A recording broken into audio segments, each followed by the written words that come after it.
Hello, I'm your Pampered Chef lady, Jessica, and today I am going to be baking a basic white bread sandwich style, and I'm going to show you how I do that and share some tips for your bread making journey along the way.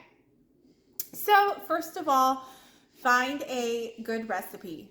I will absolutely share my recipe with you. It's bread that I have been making for the last year, and it is very basic. You can find so many different bread recipes out there that sometimes it can be a little overwhelming. Definitely, grab one from a friend or from someone who you know that is a good baker and give it a try. My recipe is very basic. It has simple ingredients in it, everything that you would normally have on hand, except for maybe yeast if you don't have that on hand, but that is needed for any bread recipe. So for this one, we are going to start out with a warm to hot 1 cup of water.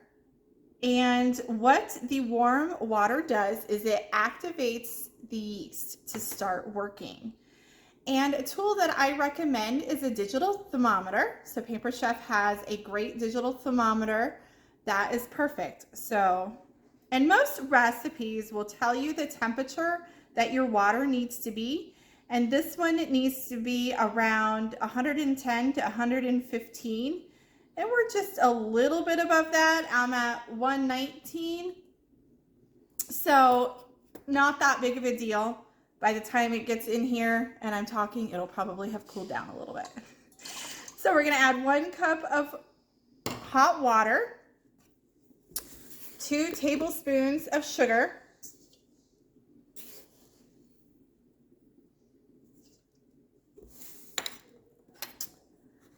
and 2 1/4 or 1 packet of dry active yeast.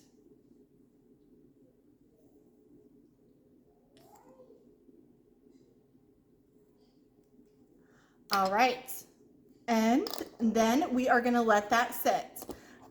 For my recipe, it calls for letting it sit for 10 minutes. So while that's sitting, I'm gonna gather my other ingredients and then I'll be right back. All right, I am back and I have let our mixture sit for 10 minutes. I don't know if you can see it real well, but it did start to get a little foamy, kind of, and you can definitely smell the yeast. So I am now ready to add the rest of our ingredients. And so that includes a 1/4 cup of oil,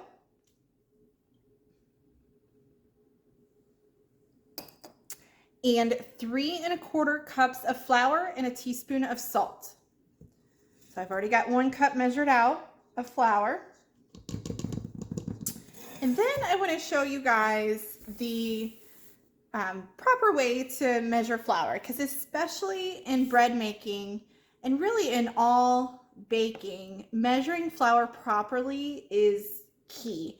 If you get too much flour, your baked goods will be too dense and they won't be light and fluffy and airy. So obviously using a digital scale and weighing it in grams, converting your cups to grams, that is a way to do it. Even sifting your flour is a good way to do it. I kind of do it somewhat the lazy way, but it still works and it's effective. So a small whisk, and you stir it around. And what that does is it loosens up the flour, helps get any clumps out of there, kind of aerates it. So just give it a good go around. And then we want to measure out another cup, but we're going to use a smaller measuring cup to scoop it in there. Because if you just dip the measuring cup that you're measuring with down in there, it will pack it too tightly and you'll have too much flour.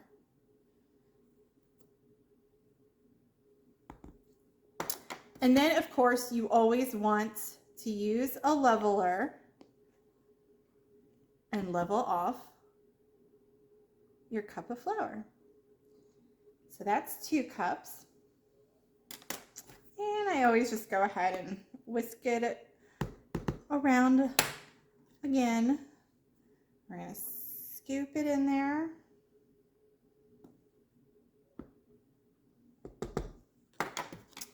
We're going to level it off.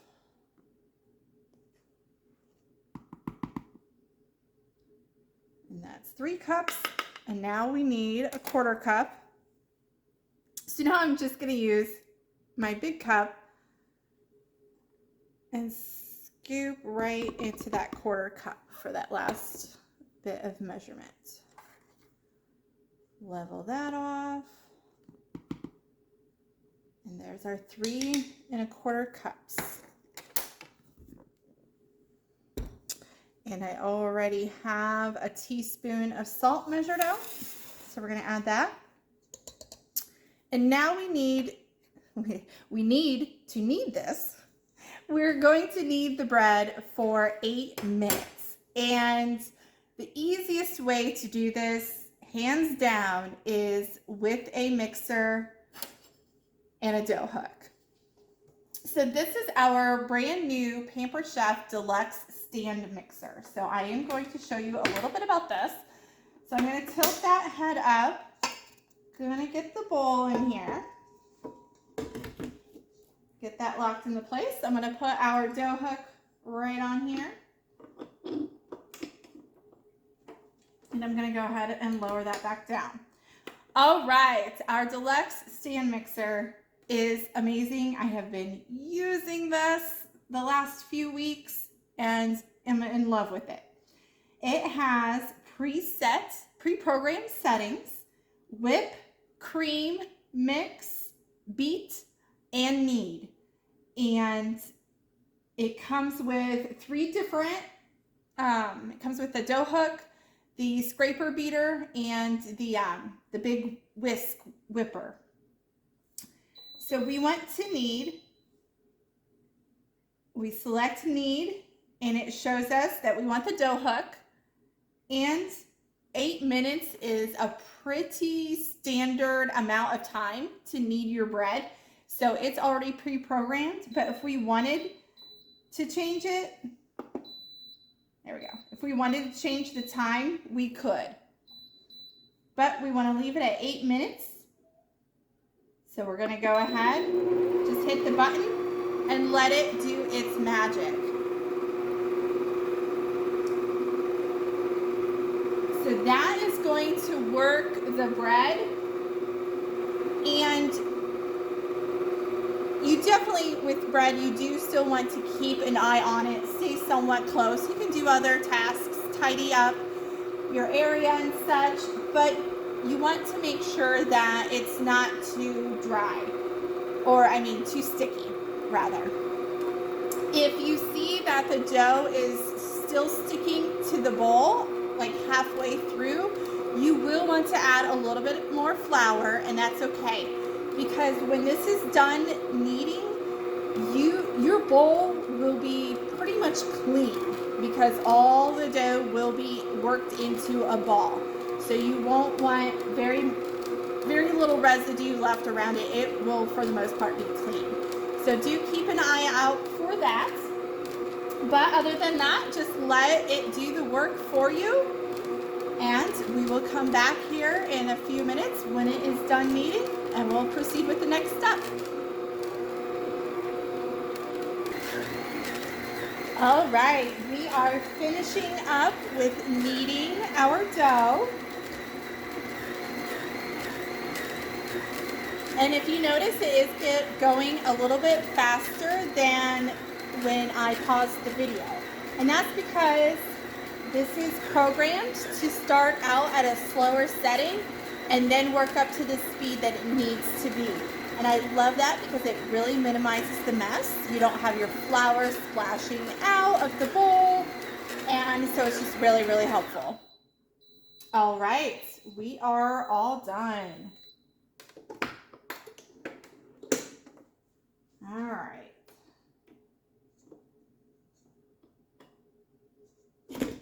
That is beautiful. And check this out. Look how clean that bowl is around the sides. So that's what I meant by you want to make sure that you have enough flour that you do not have any dough sticking. I did not have to add any at all, so I am absolutely loving this. Now we need to let this rise. So you can absolutely transfer this to a different bowl and let it rise, especially if you're going to be making another batch of bread or sweet rolls, or doing anything with your mixer and need your bowl. Go ahead and transfer it so you can get to work. I do not plan on making anything else, so I'm going to let it rise right here in this bowl. I am going to add a little bit of oil. Usually the instructions call to put it in an oiled bowl to let it rise. And so I'm just going to add a little bit of oil around the sides. And I am going to shape it into a ball a little bit more so and put it back down in there to let it rise. And that, I think, is just more so of a personal preference. So I'm just going to fold it under a little bit, just so it's like a nice round ball, and coat the ball with my fingers with the oil around a little bit. And it just helps so it doesn't stick, because it will get a little sticky as it rises. So I'm going to set that in there, and I'm going to cover it. Now, many recipes will often say let rise 1 to 2 hours, and you're like, okay, that's a big time span. How do I know that it has set long enough and risen long enough? So what we're looking for is we want this to double in size. And the warmer your house is, the quicker it will get to that doubled size. And so you can even, sometimes the instructions will even say, let rise in a warm area. Or if you're in a hurry and want it to rise a little bit quicker, a warmer area will do that faster for you. And that is okay.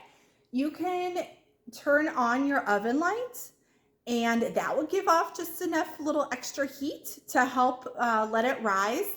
You can use our Pampered Chef's Deluxe multi-cooker, has a yogurt setting, which is also just like a proof setting. And so this is called proofing your bread.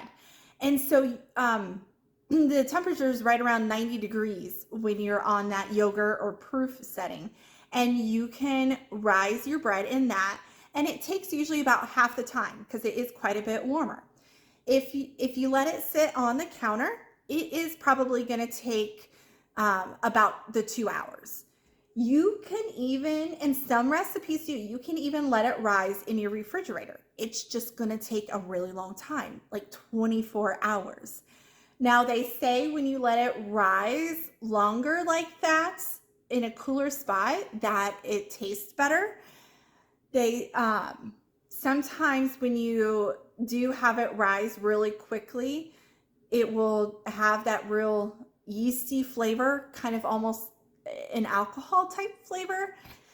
I prefer just letting it sit on the counter and coming back in 2 hours and checking it. But there have been times when I've been in a pinch and I don't have that time, where I do put it in my Deluxe multi-cooker, which is, it's a pressure cooker, an electric pressure cooker, and it will do it much quicker. And it tastes great. It tastes fine. I think maybe just a little bit of a difference. I haven't been able to tell a difference, but just throw a towel over it, let it sit on the counter for 2 hours, and then we will come back and we will check the size of this. So there's the comparison.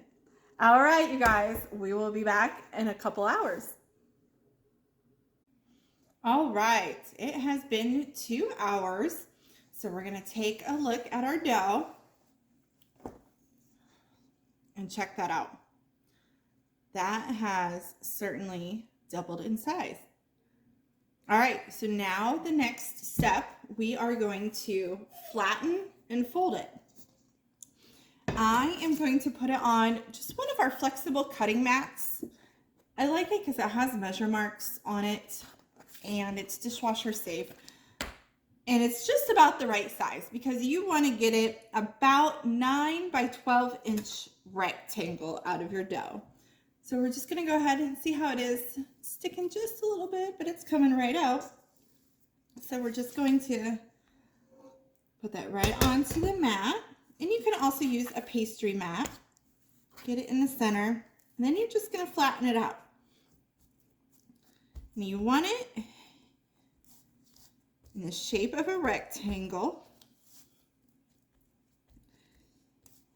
And about 9 by 12 inches. And so we've got the measure marks along the bottom here, and I know that it is 11 inches this way. So I know I don't want it to go all the way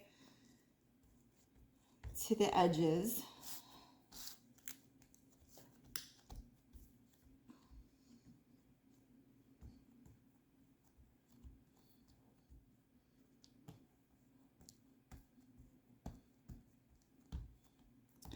Just keep pressing it.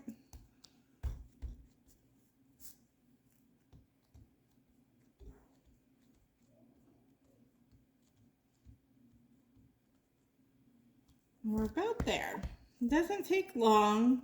You usually don't need any extra flour because the dough is not real sticky or anything. So we're pretty close. All right, so once you get it flattened into the rectangle, we want to fold it like you are putting a letter into an envelope. So we're gonna come over this way. So you're folding it into thirds. So just like that, just like you would fold a letter.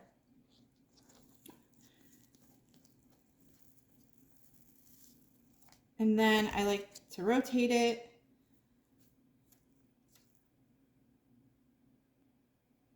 And then we're going to roll it into kind of a log shape.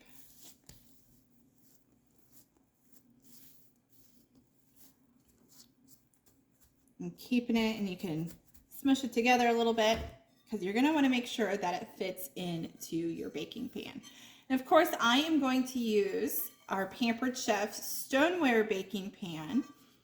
Stoneware loaf pan. So this is perfect for bread making. It gets it the perfect size. I did just put a little bit of oil around the sides and on the bottom. So I am just going to pick up my log now. You can smush it just a little bit so it fits in there. That's beautiful. All right, so we've got that in there, and now it is time for our last rise. So we are going to cover it, and you can put it in your oven with the light on. You can let it sit on the counter. But what we want is we want it to rise above the pan. So that is what we're looking for at this last rise. We want to make sure it looks nice and tall and beautiful, and then it'll be ready to go in the oven. Now, you don't want to let this last rise go too long because it will start to flatten back out. If it rises to its peak and then if you let it go too long, it will flatten back out. So this, you do want to pay attention, and you want to make sure that you have your oven preheated and ready to go. So I recommend about a half an hour into the rise, preheating your oven so you know it is ready to go once your bread has risen and can bake to beautiful golden deliciousness. All right, we'll come back after it rises again. All right, we are back again after our final rise of our bread, and it did take a little bit longer than 45 minutes. So you always want to just keep an eye on it, and you'll learn to use your best judgment and what it looks like. So we did get it to rise above the pan, so that is good, but it took about an hour is how long it took. And so I have the oven that's preheated, and it's ready to go in for 25 minutes, and then it'll be a beautiful golden brown, ready to eat. Then you met. All right, we're back. The timer on the oven just went off, so let's pull it out and see what it looks like.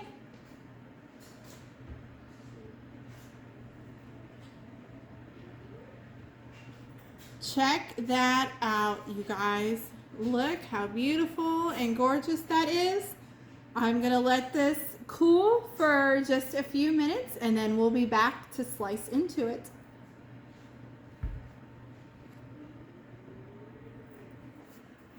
All right, I have let the loaf of bread cool slightly and now we're gonna cut into it and see what it looks like. It smells absolutely delicious. And I tell you what, my boys gobble this up. And there's one of my boys making an appearance right now, but check that out. Look at that. Look how gorgeous that is. That is the perfect bread. They come swarming when there's fresh bread. And I actually make this every few days because I have 3 growing little boys and a husband who likes peanut butter and jelly sandwiches. But check that out, the perfect sandwich bread. Nice brown even crust, even on the bottom. Our stoneware, our Pampered Chef stoneware is absolutely perfect for your baked goods. But there you have it. Don't be intimidated by making your own fresh homemade bread. It's relatively easy. You just kind of have to get the hang of it. So absolutely go for it. Don't be afraid. And if you have any questions, feel free to reach out to me and ask. But there you have it. I'm your Pampered Chef lady, Jess. And I hope now you will make your own homemade bread. Have a great day. Bye.